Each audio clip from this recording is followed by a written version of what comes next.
Well, this is a bit awkward. Yeah. Turns out, despite the many interesting theories that have been proposed over the past month about Kate Middleton's disappearance from the public eye, turns out, actually, she's got cancer. Yeah. And has been understandably staying out of the limelight while she undergoes chemotherapy. Yeah. So, yeah, that story just got a lot less fun. I will say, in retrospect, it is still very bizarre, all the things that happened. Yeah, listen. Putting out a fake photo. You can't blame the general public for getting a little bit weird about this. No, this is the royal family's fault. All things considered. And the bizarre statement from Kate Middleton, who, in retrospect, was going through aggressive chemotherapy. And taking Photoshop classes. Yeah, and being like, from time to time, I like to do some photo enhancement and editing. Like, it was very suspicious. There's still some very strange things, but regardless. I mean, she's on video, unless it's some sort of deep fake. I don't know. Anything's possible. Seems to be a real video of the princess saying that after she was already due for surgery, and in surgery they found some cancer. I don't know. Seems like they caught it early. Yeah.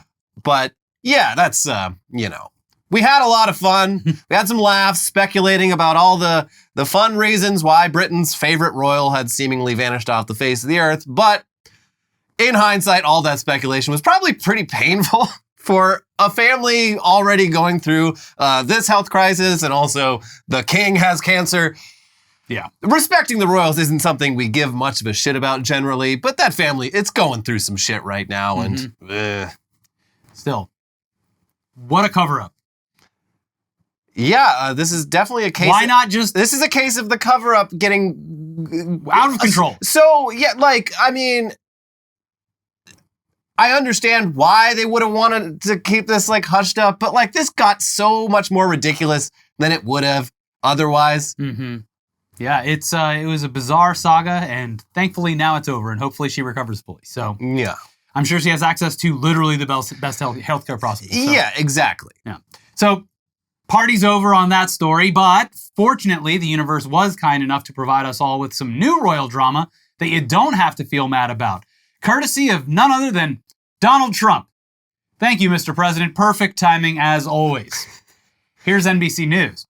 Former President Donald Trump suggested in an interview Tuesday that Prince Harry could be deported in light of concerns about his visa eligibility given his past drug use. Following Prince Harry's admissions of past illegal drug use in his memoir, Spare, the conservative think tank, the Heritage Foundation, sued the Department of Homeland Security for access to his immigration records.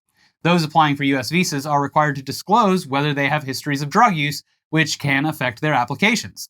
A judge ruled this month that the relevant documents must be turned over to the court for review. Uh-oh! Can we send Elon back for this too? Oh, yeah. Well, I don't know. Maybe. He's been a citizen for a while. Yeah, unfortunately. It continues. In an interview on Britain's GB News, which I believe is it's basically their Fox News. And the interview was with Nigel Farage. Oh, God. Trump was asked whether Harry would receive any special privileges if he were found to have lied on his application. He replied, "No, we'll have to see if they know something about the drugs, and if he lied, they'll have to take appropriate action."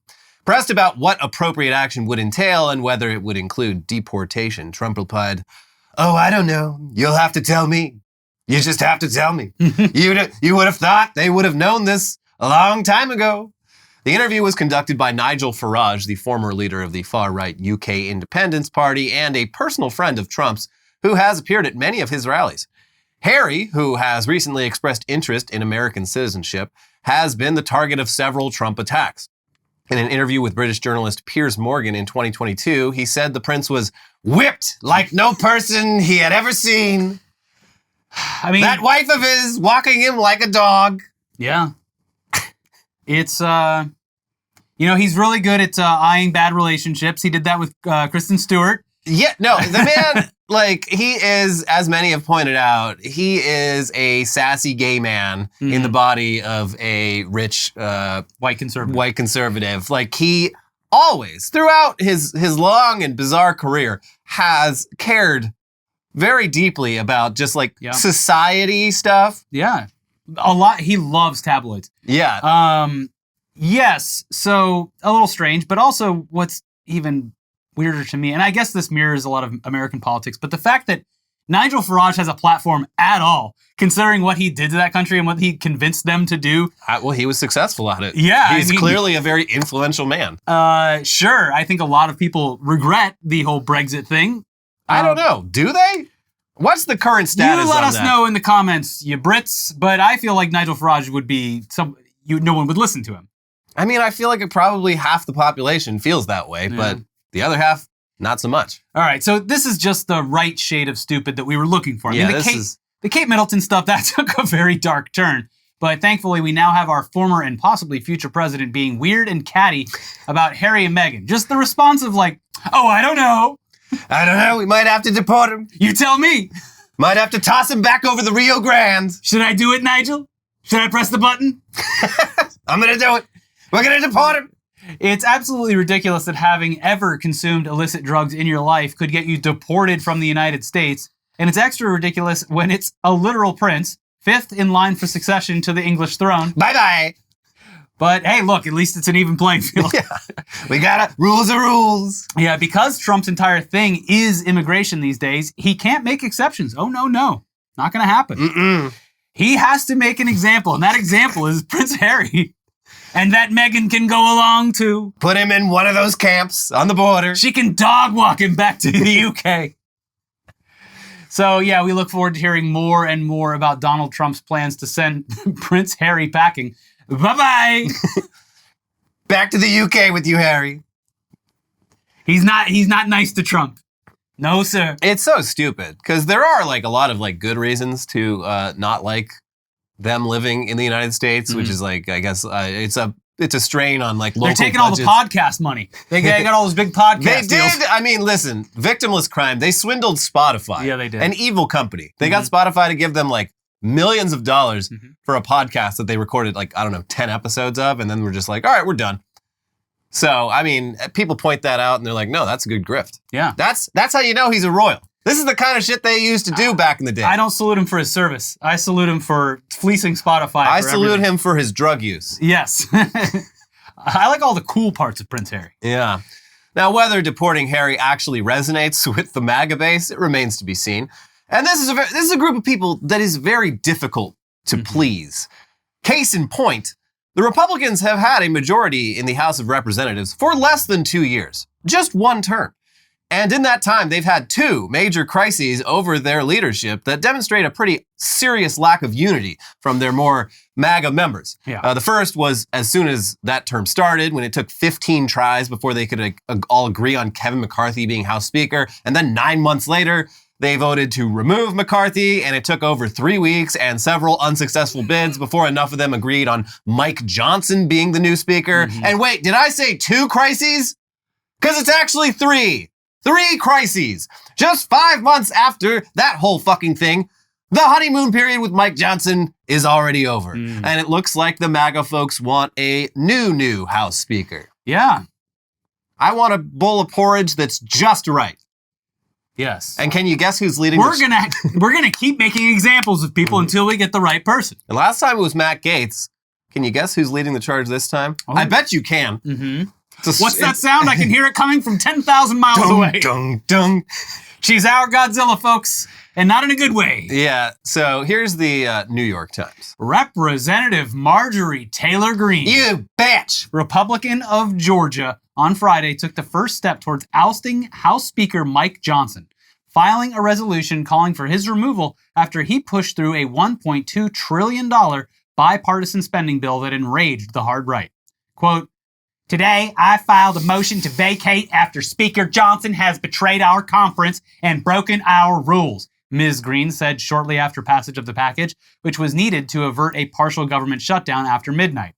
While Ms. Greene said she would not seek an immediate vote to oust Mr. Johnson, her move was an extraordinary challenge to his leadership and the second time in less than 6 months that divided House Republicans have weighed firing their own speaker. "It's more of a warning than a pink slip," Ms. Greene told reporters on the steps of the Capitol. "We need a new speaker." Yes!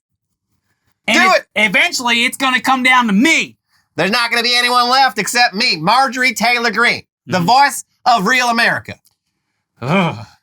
It continues, but her resolution at least held out the possibility that Mr. Johnson could become the second Republican speaker to face an ouster by his colleagues less than 6 months after GOP rebels jettisoned Kevin McCarthy, making him the first ever to be booted from the post.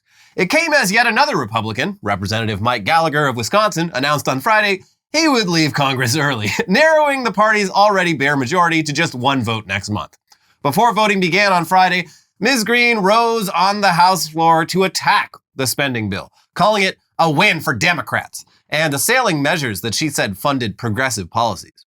This is not a Republican bill. This is a Chuck Schumer Democrat-controlled bill, Ms. Green said on the House floor on Friday morning.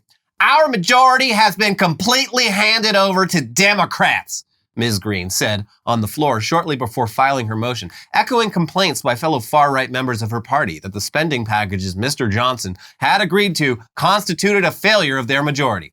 This was our power. This was our leverage. This was our chance to secure the border, and he didn't do it, Ms. Green told reporters before leaving the Capitol on Friday. It is a betrayal. Secure the border? We've been over this. It's literally... They had so many chances to do that, whatever that it means. This is like the one time like Congress actually has to like get bipartisan with their shit is when the clock is ticking on a government shutdown. Which, they're like, fuck. Anyway, seems to happen way too often. Right. I'd say it's like, what, every 3 months? The result has been, I guess, productive for the government, but it's like just forces them to do something. What was the goal? Like, if he hadn't done this, like the government would have gotten shut down. Yeah, no, but like it does like every 6 months. But that's what they want because it's an election year and they want to sow this chaos. Under Joe Biden, our government has been shut down. He just couldn't reach across the aisle and hand us everything that we wanted. And even when he did, we still said no because Trump told us not to. Yeah, it's great. What a functional society we live in. Hell yeah, do it, Marge. Right now, it doesn't look like she's got a ton of support from other members, but Congress is about to have a 2-week recess. Oh, that's nice. They're always taking those recesses, too. And they can really stew on this. And if this idea that Mike Johnson sabotaged the MAGA agenda by compromising with Democrats to avoid a government shutdown can catch on among influential conservatives, and maybe even Trump himself, we can achieve a hat trick of congressional dysfunction, the likes of which have never been seen before. A bloodbath. And adding to the chaos, one of the less insane GOP House members, Mike Gallagher of Wisconsin, took MTG's statements as the perfect opportunity to let everyone know he's resigning in just 3 weeks.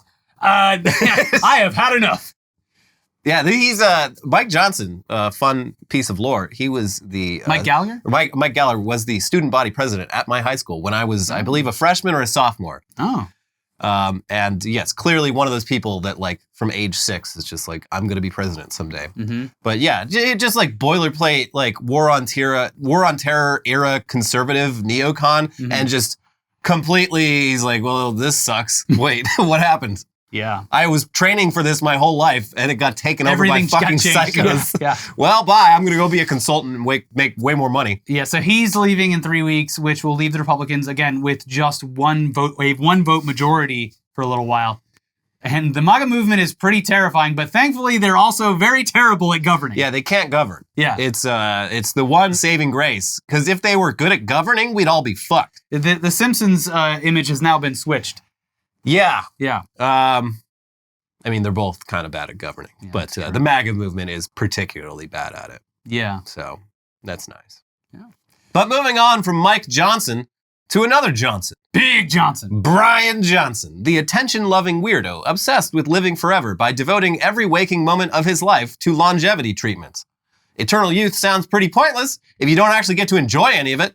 But for Johnson, getting his dick poked and prodded with needles and using his son as a blood bag will all be worth it in the end when he's 200 years old and we're all fucking dead. But a spry 200 he'll be. Look who's alive now. Mm-hmm. And Johnson's plan isn't just about himself. He has much bigger plans, which he revealed at a recent longevity conference, as reported by the Daily Mail. Multi-millionaire biohacker Bryan Johnson has become a cult-like hero in the longevity world.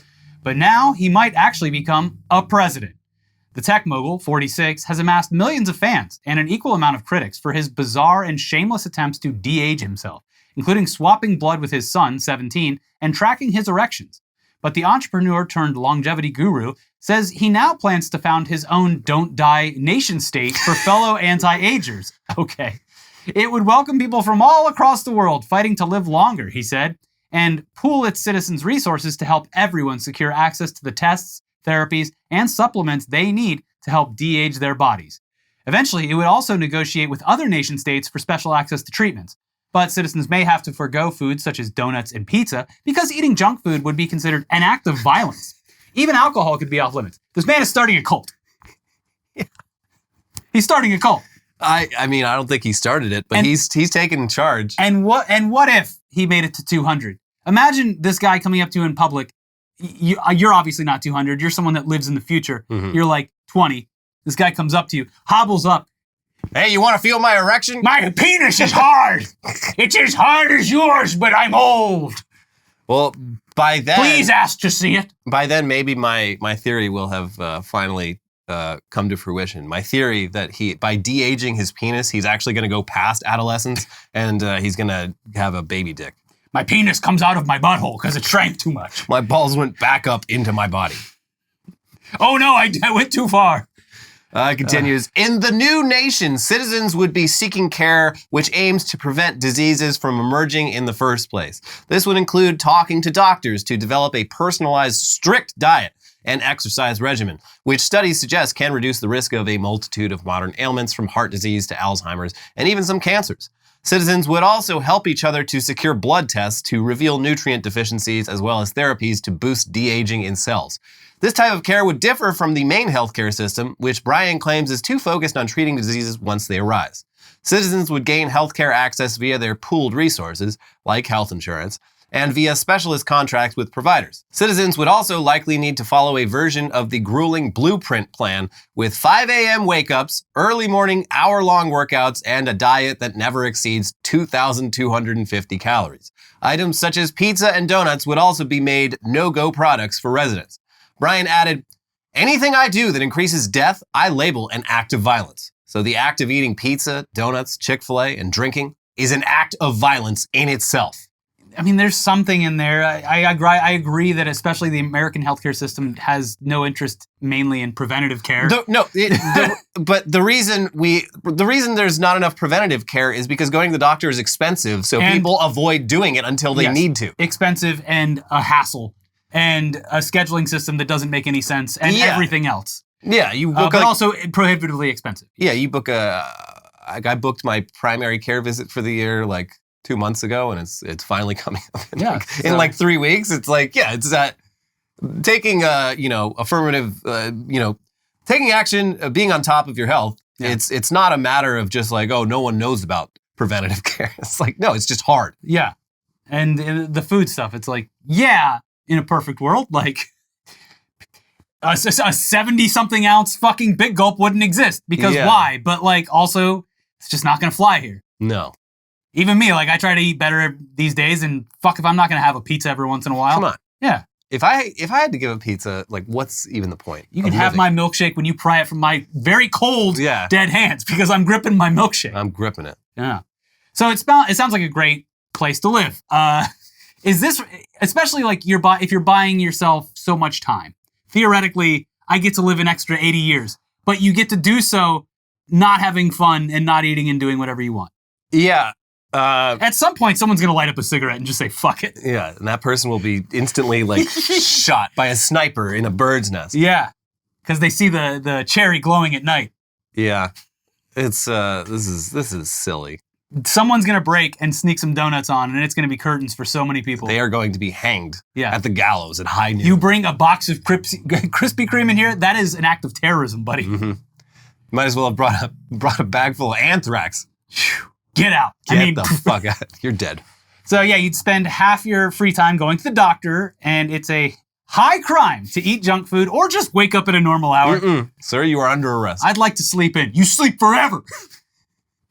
So yeah, paradise. We'd, obviously be curious to learn more about the justice system of Johnson Land, like what the specific punishments will be for consuming sugar. But We're not going to put too much thought into it because, again, this is not going to happen. It's just not going to happen. Much like that Titanic 2, it's no point in speculating too much because none of this is going to happen.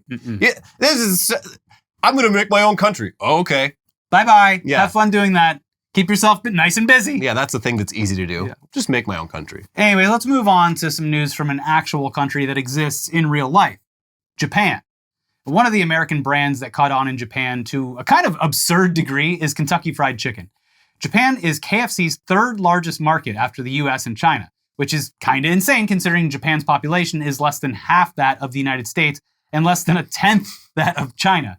And this success has resulted in a rather odd superstition related to a baseball incident in the 1980s that's believed by some to have resulted in the ghost of Colonel Sanders putting a curse on one of Japan's professional baseball teams. It's the two. We can tie this back into the Shohei Ohtani thing somehow, right? Oh yeah. The two biggest American concepts to catch on in Japan were Southern Fried Chicken and baseball, and here they are coming together. Yeah. What's it like when worlds collide? So here's an article in France 24 from a few months back explaining what is called the curse of the Colonel. Dozens of baseball fans in Osaka hurled themselves into a filthy city center river and partied long into the night after the Hanshin Tigers won the Japan series for only the second time in their history. The country's most passionately supported team beat the Oryx Buffaloes in the final game of the best-of-7 series late on Sunday night to win the title for the first time since 1985. It lifted the so-called curse of the Colonel, which warned that the Tigers would never win another Japan series after fans threw a plastic statue of Colonel Sanders snatched from a nearby KFC restaurant into the river the last time they won the title. Police had warned fans not to jump into the Dotonbori River, which authorities had described as like swimming in toilet water. But the warning went unheeded after the Tigers' latest victory, with cheers erupting every time a fan hurled themselves into the murky water, though no injuries were reported. One man even arrived for the celebrations dressed as Colonel Sanders and was duly tossed into the river. No! That's how you get the curse going again. We just ended this. If a statue got a curse, then throwing essentially the real Colonel Sanders a living, breathing Colonel Sanders. Yeah. What are you doing? Buddy, we just fixed this. It took more than 30 years. Sure, let's start another one though. Then there's an excuse for losing. I do love, more than any other sport, baseball is so fucking superstitious. Yeah, it's fantastic. When it gets to playoffs time, you can't do anything. Yeah, no, it gets into there's just so many weird little curses that, but this is similar to the Babe Ruth curse that he put on the Red Sox for trading him to the Yankees. Is that the curse of the Bambino? Is that what that actually is? Yeah. Yeah. And yeah, there was one involving a goat. What was that one? I don't know. We have our own problems here. They really did fuck up Chavez Ravine. The ghosts of Chavez Ravine definitely haunt the Dodgers. If any team in the MLB is just intrinsically cursed, it would be the Dodgers. They just straight up displaced an entire fucking no, it's going to be fine. Just get out for a bit. And then just fucking bulldozed it. Yeah. Well. Yeah. And we're still paying for it. Mm-hmm. Not one day. Reset the calendar. Days without scandal. Mm-hmm. 0. The curse is still going, and there's no way out of it. They literally the Chavez Ravine thing's crazy because they didn't even bother doing a full demolition. They just filled it in. Yeah. So if you dig down under the fucking parking lot, there's artifacts. It's crazy. Yeah. Also, his interpreter, I think more came out and basically said that at some point, he maybe had misinterpreted to Ohtani in order to get the response that he wanted to give back. There's a lot going on with it, and the MLB has opened an official investigation. Yeah, of course. Yeah. And if you want more on the Shohei Ohtani scandal, we have a video. The latest Dodgers curse, our most recent video cover. So yeah, baseball, it's a very superstitious sport, and it's no surprise that that's true over in Japan as well. In 2009, 24 years after the curse began, the statue of Colonel Sanders was recovered from the river during construction work. It's lifted the curse. And for years, it's been a weird monument for both baseball fans and fried chicken enjoyers. But with the curse seemingly now lifted after the Tigers' championship victory last year, it was time to put the statue to rest. Here's Japanese newspaper, the Asahi Shimbun. A memorial service was held here for a figure beloved by Hanshin Tigers fans, but also reviled as the source of the team's decades-long championship drought. A statue of Colonel Sanders, with its white beard and white suit badly stained and deteriorating, was laid to rest after a rather peculiar life. Although now a part of Japanese baseball lore, KFC Holdings Japan decided to dispose of the statue. On March 8th, the company held Ningyo Kuyo, a special memorial service for dolls and stuffed animals, for the Colonel Sanders statue at Sumiyoshi Taisha Shrine in Osaka. Takayuki Hanji, president of the company, and other executives attended the service, offered sake and fried chicken, and said goodbye. The company revealed the sad news on March 19th. We want to thank all of the fans for their friendship and love for the statue, the company said in a statement. Thanks everyone for coming out. Really appreciate it. It is awesome that like the head of the company showed up. I love, like in Japan, like they just have like a fucking ritual or festival for like fucking everything. It's pretty, that's the cool thing about them. Always something going on. Always something. And yeah, there is video of the ritual, and it's pretty bizarre seeing a statue of an American fast food icon get honored as if it's some sort of ancient artifact. It's like seeing your custom character in a serious cutscene. It's bizarre. But on the other hand, this is probably the most respectful thing the KFC company has done for its founder for a very long time. Yeah. Considering you'd never guess Colonel Sanders was a real person the way that KFC in the US uses him in their marketing these days. I believe they had like some sort of like, he sold off the company and then like they changed the recipe and he was fucking pissed for years. And eventually they brought him back in. Yeah, as a mascot. Yeah. But like, yeah, somehow they got him to like sign over his likeness. His likeness in perpetuity. Mm-hmm.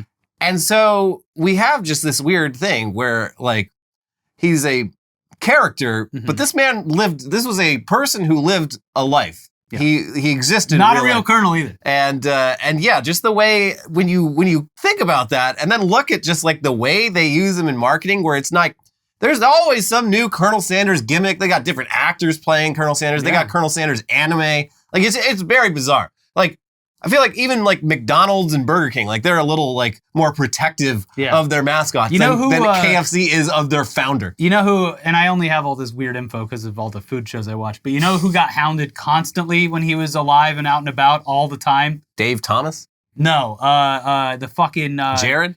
No, Orville Redenbacher. Oh. A real person. Wait, he was real too? He was real and he would get like swarmed. Like, that's the popcorn guy! It's the popcorn... What? Yeah. Well, there weren't a lot of like mascots back then, and he was a real living person. I figured he was fake. I thought he was going to be like a Aunt Jemima, Uncle Ben guy. But for racists. Yeah. Hey, don't use that slave pancakes and syrup. We got a real fucking plantation owner here making popcorn. That syrup's called like something Mills now. Yeah. Yeah. Yeah. Mm-hmm. That took a while, but it was time. It certainly was. And conservatives, of course, lost their fucking minds. Oh, yeah, no. I'm not. How am I going to have pancakes? I can't buy syrup anymore. I can't enjoy my pancakes unless I'm pouring my maple syrup out of a miniature slave woman's head. Yeah. They also got mad at the butter with the Native American girl on it. Yeah. How am I supposed to enjoy my butter? Where'd my favorite butter go? I can't. It's so stupid. So moving on now to some international news, though, this time out of Argentina. Living in an apartment building often means dealing with loud music from your neighbors, and it's even more annoying when it's a genre of music that you can't stand. But a man in Argentina has taken it upon himself to do something about his situation by using his technical know-how to build a device that will ensure fewer headaches. Here's El Pais. Roni Bandini once woke up every day to reggaeton songs that his neighbor blasted at full volume, until, finally, he couldn't take it anymore. He didn't knock on his neighbor's door and ask for the volume to be turned down. Instead, he developed an autonomous machine to take care of the situation. The Argentine musician and programmer manufactured a device that works with artificial intelligence to detect reggaeton and interfere with Bluetooth speakers that emit the genre until the music stops. It's called Reggaeton Be Gone, inspired by the old TV Be Gone, a device that was used 20 years ago to turn off annoying speakers and televisions in bars and restaurants. Since making his invention public on social media, Bandini has been compared to Messi and Maradona in Argentina. For many people, he's now a hero and deserving of the Nobel Peace Prize. The first step to create a machine capable of jamming the reggaeton signal is to train an AI system to recognize the genre. Then, by using a Linux computer, Bandini scans the Bluetooth signals to determine which may belong to the speakers emitting the noise. From this point onwards, the machine takes charge, he notes. Reggaeton Be Gone recognizes thousands of songs. Once it identifies any one of them, it generates signal interferences and counterattacks the speakers. By sending several connection requests in order to cause a disconnection, or to at least deteriorate the sound quality. For the machine to work, the volume of the neighbor's reggaeton has to be high enough, he clarifies. Before you say anything, I totally understand that interfering with a neighbor's speakers could be illegal. But on the other hand, he defends himself, listening to reggaeton every day at 9 a.m. should definitely be illegal. Sir, we find you innocent. No crime. It's 9 a.m. You should be up. You should be up cooking breakfast or something. Woo woo. That's just the alarm. So yeah, I mean, even if what this man did is technically a crime, it is a cool crime in our book. Mm-hmm. That's too early for reggaeton, in my opinion. They should do one that picks up the noise of loud mufflers and shuts those cars off. Because that is very annoying, especially when they turn on their cars in an apartment complex garage and all the other car alarms start going off. Oh yeah, that's real. Yeah. Yeah. But moving on to our next story, it would be great if some tech-savvy genius could create a device that somehow stops American elementary school teachers from teaching their students about slavery in the most tone-deaf ways imaginable. They did it again. We have been doing this show for a long time, folks, and every single year, especially in and around Black History Month, we get news about some completely insane thing a teacher did while trying to teach students about America's most fucked up chapter, or I don't know, second most fucked up chapter, depending on how you rank slavery next to the genocide of Native people. Mm-hmm. We've got multiple just dark stains on this country's legacy. Anyways, here's the latest example of a totally unforced error in American education via Pennsylvania's WJAC. 2 Somerset County parents say they were surprised to find what they say is an alarming assignment brought home by their 5th grade daughter last week. Conemaugh Township Elementary parents Shannon and Kenneth Poole say their daughter brought home an assignment last week instructing students to pretend to be a white master looking to buy a slave. On Thursday morning, we got an assignment in our daughter's schoolwork folder, and it was basically a colored-in worksheet that was titled Auctions Winnings to the Highest Bidder. And it was an assignment wherein the 5th graders were supposed to portray slave masters and identify what qualifications they wanted in their slave, the father said. The Pools say the assignment asked the students to draw and describe the living quarters, as well as various scenarios that would occur on a plantation. They say their daughter lost points when she wrote that she would treat the slaves nicely. F. No. You're going to have to do better than that. This is so, God, every time. It's like, okay, how do I reach these kids? Let's do an assignment where we essentially like ask them to role play as a slave master and be like, wouldn't it be awesome to have a slave? They used to be able to do that. It's bad, but they had a slave that they could tell to do whatever the hell they wanted. Mm-hmm. It was terrible though. Don't do it. But let's pretend that you did do it. What would you do? How would that work? Mm-hmm. Oh, you'd be nice to them? No, that's not part of it. You have to be mean to them. Anyway, adding to the insanity of this, the parents' initial complaints were apparently totally ignored by school officials. And the story only gained attention when they posted a photo of the assignment to Reddit. And yeah, this is totally nuts. So the part she got docked points for is the living quarters section, where she wrote, "The slave will live in a clustered shack with a bed, dresser, and mini table. I will lay nice clothes for the slave every day. The slave can also eat with the family. I will also treat him nicely." Nope, wrong answer. I don't think so. No way. Under job description, she writes, "I would like a male slave that will collect and grow cotton, rice, tobacco, and wheat." And then you can see that she erased what she wrote after that. "Also keep me company." Oh my God. And there's a little drawing in the bottom corner where she's waving hi to her slave, and the happy slave responds, "All done," with a smiley face. So it doesn't really seem like this lesson did much to drive home the only real lesson about slavery that needs to be taught, which is that it was fucking horrible and evil. Which, yeah, is pretty difficult to convey to children, but good God, there's gotta be a better way, because this ain't it. Yeah, it's just, that's every time this happens. It's like when they make students go out and pick cotton and see who can pick the most cotton. It's like the most famous YouTube video. Like, yeah. That guy's story. But it was just like, the message is clearly not getting through. Mm-hmm. Like, slavery, there's a lot to it, but it's not complicated. You were enslaving other people against their will for generations, abducting them from another continent and abusing and killing them. And half this country was so committed to keeping other human beings as property that they fought a very bloody war to try and continue doing that. I mean, it's not pretty, but goddamn, this is not the way to teach. No. Well, moving on, we do have the headlines half of the show coming up in a second. But first, this episode is sponsored by ZocDoc. You know when you get cornered by that aunt at a family gathering and you feel like you have to bend the truth? You know, the one who asks when you're getting married or what's going on with that promotion or why you still haven't moved out of your mom and dad's basement, only for her to not really listen and just judge you. While you may have to grin and bear it with your family, you shouldn't feel that way when talking to your doctor about that rash that weirdly looks like your high school crush. Enter ZocDoc, the place where you can find and book doctors who will make you feel comfortable and actually listen to you. We're not talking about a few, we're talking about tens of thousands of doctors, all with verified patient reviews, so you can make sure the vibes are vibing before you ever meet IRL. With ZocDoc, you've got more options than you know. ZocDoc is a free app and website where you can search and compare highly rated in-network doctors near you and instantly book appointments with them online. Once you find the doc you want, you can book them immediately. No more waiting awkwardly on hold with a receptionist. And these docs all have verified reviews from actual real patients. We're talking about booking appointments with tens of thousands of top-rated, patient-reviewed, credible doctors and specialists. You can filter specifically for ones who take your insurance, are located near you, and treat basically any condition you're searching for. The typical wait time to see a doctor booked on ZocDoc is between just 24 and 72 hours. That's it. You can even score same-day appointments. After so many years of navigating this country's dysfunctional health insurance system, this is something that would have saved both of us so much time, stress, and annoyance, but it is finally here. So go to ZocDoc.com/weeklyweird and download the ZocDoc app for free. Then find and book a top-rated doctor today. That is ZocDoc.com/weeklyweird.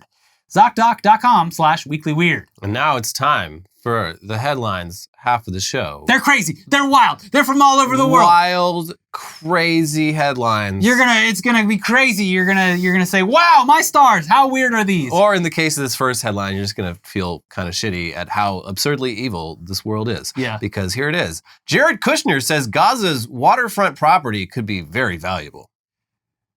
I wonder, I don't know about you, but when I look at an entire region just being utterly flattened by constant bombings and just untold tens of thousands of people being killed indiscriminately, the first thing on my mind is, hey, pretty nice view right there. Damn. That's beachfront property. That would be a great spot for my cabana. It's one of the most evil things you could say, especially as someone in a family of real estate developers. Yeah. Hey, this is all working out pretty nicely, actually.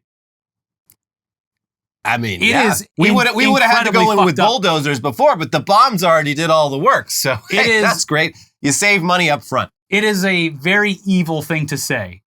It's a very evil thought to have. This guy said it out loud, and he was the president's son-in-law. Yeah, no, and this is, as terrible as Joe Biden has been on this topic, it is true. Trump would arguably be even worse, unless Trump, just to get one over on Biden, decided to go the other way just to be contrarian, but I wouldn't count on it.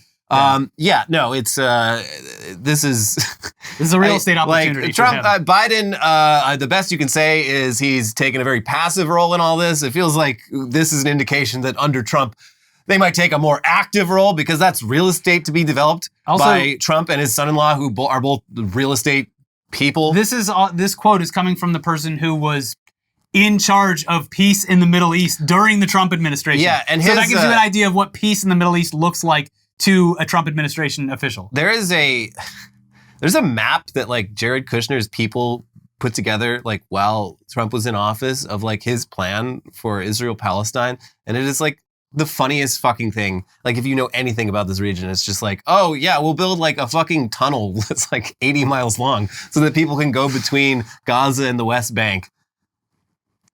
Remember when him and his wife were crying because they were ousted from all the high-end society stuff in New York? Yeah, sorry, you're done. Yeah. And you're not getting back in with fucking shit. What are you talking about? Yeah, this is literally evil words. Why are you saying the evil words? You're a bad person. Yeah. So. Let's move on, though. A student persuaded by his friend to get his legs amputated for a $1.3 million insurance scam wound up getting only $7,200 that he now has to return, according to prosecutors. Yeah, that didn't work out so great. No, and now you don't have any legs. Yeah, his friend convinced, so this is in Taiwan. This is the funniest thing. His friend convinced him that like, oh, if you just like dip your legs in fucking dry ice for like hours and hours and give yourself frostbite, then they'll have to amputate him at the doctor's. And it's Taiwan. It's like a fucking swamp. They're going to be like, where the fuck did this happen? It is hot as shit there year round. And so their explanation was like, oh, I was riding on a motorcycle all night last night and like the breeze must have given me frostbite. And the doctors like immediately, they're just like, okay, frostbite doesn't look like, it's just like a clear, just like no frostbite. Those were my jeans shorts cut off. That's not how it fucking works. So lost his legs, didn't get anywhere near what he was told would be the insurance payout, and now gets nothing. Well, he learned a lesson. A very important lesson. Yeah. When your friend tells you that you can make a quick buck getting your legs removed, don't listen. This also proves one of my darkest theories. Mr. Beast could get someone to cut their own legs off for a video if he really wanted to. He could. That's the power he has. He could be a real sick fuck. We all owe it to Mr. Beast that he hasn't done that yet. Yeah, no, he's shown mercy upon the human race. Yeah. By not. He's just toying with us right now. Yeah. These little games, they're leading to something. We currently have a benevolent Mr. Beast, and let's keep it that way. Because I don't want the other Beast. Yeah. He has that name for a reason. Yes. You haven't seen it yet. Mark of the Beast. Yeah. Hairless raccoon found in Cape Breton puzzles wildlife rescuers. I mostly put this here because have you ever wondered what a hairless raccoon looks like? No, but I am curious. It looks fucking interesting. So it looks like a dog, but like with like a dog with like a cat body.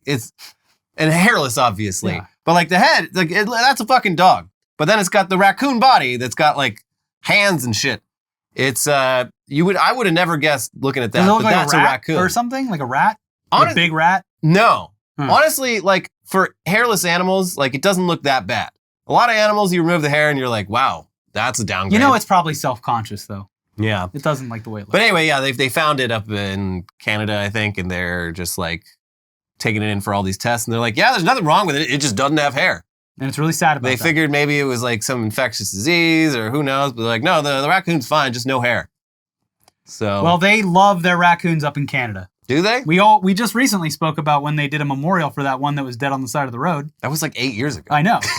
Just recently. So? No, but we talked about it. We brought it up recently. Just recently. But they should honor this raccoon. It's hairless. Treat it like a god. They should throw him in the river. No, then it'll be cursed. The Blue Jays will never. Oh no, the raccoon's cursed. They'll send the Expos back up there to. They should. The Expos had a great the aesthetic. Yeah. It was a cool design. It was an M, but Montreal it was also like a B and I think it was 2 Bs like baseball. Yeah. But one of them I backwards. think technically the Tampa Bay Rays are the Expos. Yeah. Yeah. Montreal, we need a Francophile baseball team again. Yeah. In Montreal. The curse of the hairless raccoon. Speaking of Canada, Montreal man returns from vacation, gets a letter from Quebec government saying he's dead. I mean, yeah, they're what a vacation. They're very serious about national identity or regional identity in Quebec. They want it to be national identity. Mm-hmm. And if you go on an extended vacation, buddy, you're no longer Quebecois. Mm. You've done your little Rumspringa. You've gone woke. But yeah, this guy just went to like Costa Rica or some shit for like a month or two and got back. I guess he'd gotten some parking tickets. And after like 3 letters, they're like, well, must be dead. Ho ho! 2-minute tickets. And so, he talked to a lawyer and he's like, you need to fix this as soon as possible. This is bad. When the government thinks you're dead, that's a big problem. And he like can't get on the phone with the Quebec government because they're all French and like, you know, they work like 2 hours a week. Yeah. Always on their siesta. Well, that's Spain, but you know, you get the joke. Well, so yeah, good luck to him on the new life. Mm-hmm. Yeah. Florida hunter mistakes man for turkey, shoots him in the head, police say. You don't understand. I clearly thought it was a gigantic turkey. I mean, do we know whether he was a turkey or not? Let's find out about him. Yeah. He's, some people have that turkey spirit. The turkey he wasn't a turkey, but term, I believe. He's a real turkey, if you know what I mean. But, I mean. Good excuse. A man and a turkey don't look all that similar. But hey, great shot. Got him in the head. It was buckshot. Or not buckshot, it was the guy bird survived, shot. Right? Yeah, it was bird shot. He got like a pellet in his head and like another one in his chest. Damn, that turkey just won't go down. I got to pump more ammo into it. It's coming right for us. Yeah. Tennessee lawmakers proposed legislation banning chemtrails. God, this country is so fucking stupid. So chemtrails aren't fucking real. The cloudy lines that It's like the way that the jet stream hits with the atmosphere. Yeah, it's basically water very quickly due to pressure going from a gas into a solid, forming into crystals, basically turning into clouds.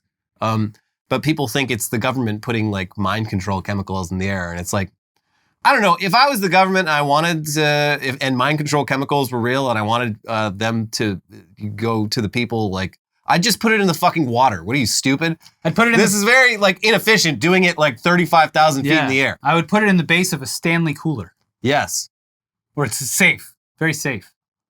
Yeah, I wouldn't do this. Like how? It's so funny though, because like the idea of like mind control or whatever is like it's so easy now. With like the internet and everything like that. It's just like, imagine spraying the entire country to apparently very minimal effect because... Yeah, like what... I mean, this has been going on for decades now. If it was working, you wouldn't be arguing against it because you wouldn't even fucking know. Yeah, this chemtrail thing, the government has been trying it for like 60 years.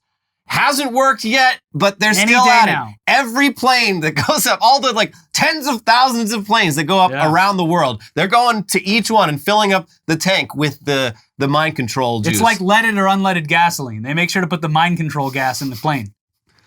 I mean, unleaded gas is kind of well, it just makes you dumber and more prone to anger. But yeah. Interstellar signal linked to aliens was actually just a truck. Oh, one time we're going to talk to him, though. Yeah, this is a funny thing with, like, science, like, they're picking up... I guess it was, like, the same time, like, an asteroid hit the ocean, like, this listening station picked up some sort of weird signal that seemed to indicate to them that it was possibly a UFO going down, but it turned out it was just a truck happened to pass the antenna as the asteroid came down, so they were like synced up in a way where like that's fucking weird. It's similar. There's like another story. I can't remember the details of it, but there was this scientific lab that spent like 6 months trying to figure out like why these little blips in radiation like kept showing up on their measurements, and it just turned out there was one guy at the office who instead of pressing the stop button on the microwave would just open the door before it stopped, and so there was like a split second of the radiation getting out. Yeah.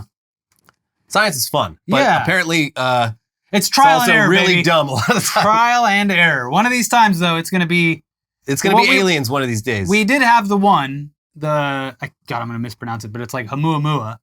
The one where they were like, it's accelerating and decelerating at a rate. Did they ever figure that one out? There was theories, but none of them were confirmed, but it did appear to be something that was created. Not natural, and it accelerated in a way. One of the big theories is that it was being propelled by stars, like the sun's energy, and so when it picked up speed really fast, it was because it had caught the sun's rays or something. Very strange, and apparently they caught it too late. They couldn't even it was like, oh, it already left. Bye. So the truth is out there. See you in 10,000 years. Yeah. Japanese city warned to beware of cat who fell into vat of toxic chemicals. They got supervillains. Hey, we don't know, but just be on the lookout. Be on the lookout for a cat dressed like a clown. Yeah. With a big gun, but he fires it and it just says bang when it comes out. And if he asks you to smell his flower, don't do it. You're going to get a face full of water. And he's dancing to Prince. He's going into art galleries and tagging up priceless works of art. This cat, I don't know what the chemical is. It's something really bad. It's like extremely carcinogenic. The workers who handle it are in like full, like multi-layer hazmat suits. But somehow a fucking stray cat, they didn't see it go in. They just went over to the tank and there's paw prints in the deadly chemical. The perfect crime. So the city is just like, hey, if you see a stray cat that is, I don't know, glowing, acting weird in any way, don't go near it because it will give you cancer. Yeah. But it hasn't been spotted, so they're assuming that the cat just died. It probably did, which is obviously sad. Yeah, it's not good, but yeah. But in other great news, leprosy is spreading in Florida. Yay! We wanted to take this country back to biblical principles, and part of that is bringing back biblical diseases. Mm-hmm. They've also been the spawn point for a bunch of the measles outbreak that's currently spreading. They are... the Miami-Dade school system That one's crazy. Yeah. Like, leprosy is just like one of those that's like always been around. Mm-hmm. They do have treatments for it now. Yeah, they put them on an island.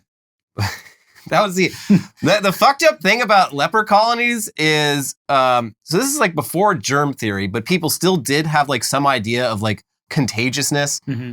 They didn't understand how that worked, but they knew that like if you were close to sick people, you might get sick yourself. So leprosy, it just like fucks you up. You look crazy, your fingers start falling off. People were like, oh, definitely don't want to be around that. Send those people away to an island. And like, but it actually turns out leprosy is like not really contagious at all, which is crazy because like they don't know how the fuck they're getting it in Florida. The only way that they know that people in the US get it is by touching armadillos because they carry the bacteria that gives it. But they're like, it's Florida. There's no fucking armadillos. Well, yeah, there are. Are there? Yeah. Native? Yeah. Really? I'd see them on the side of the road all the time when I was growing up. Dead or alive. I thought armadillos were a desert animal. Mm-mm. What? Definitely saw armadillos there. And that like begs the question, like they're probably taking these dead armadillos and like eating them or something. Because yeah, they're roadkill all over the place. I did not know that. I assumed armadillos were like a Arizona, New Mexico, Texas You're gaslighting me into thinking that I didn't live this reality, but I'm almost positive that I did. I remember seeing armadillos on the side of the road. Okay. I don't think I'm crazy. You'll let me know in the comments. I'll look it up immediately after we start done filming. My mind is blown. I did not know they were distributed that far southeast. Yeah. That's crazy. Yeah.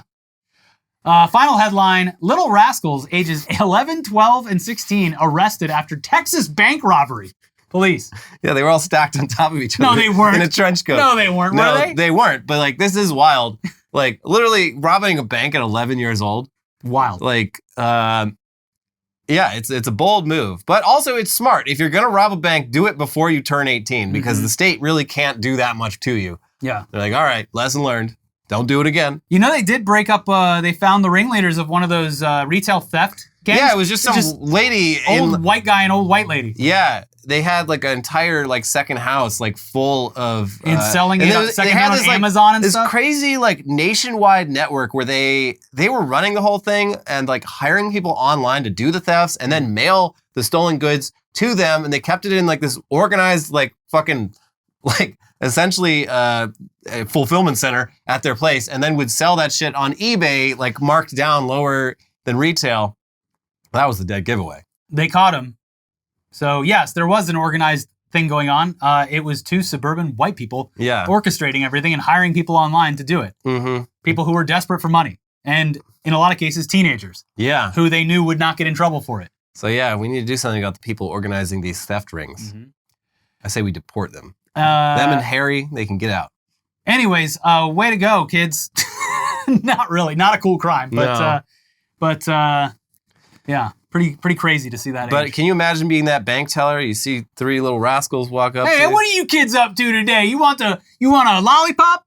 I mean, I want all the cash. Isn't there a scene in the Little Rascals movie where they go to and Mel Brooks is like the bank teller? Yeah. And I imagine it went exactly like that. The same way.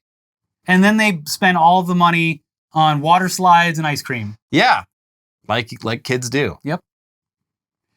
Anyways, that's it for today's episode. If you missed it, if you want a little international but also local news, the Shohei Ohtani drama it's still playing out, but we have stuff on, and you get a final taste of the Marchioness of Shalom Delay, who will finally go back into the shadows. She's been written off the show. But for one last hurrah, she has been accused of pilfering Chinese artifacts. Yeah, like every British noble person. Yeah, it comes with the territory. Also, we have Tech News Day, which of course talks about how Elon Musk is a bad guy. Not a good person. Like the video, leave a comment, reply to a comment, make sure you subscribe to the channel, but make sure you like the video, and we'll see you soon. Bye-bye. Bye.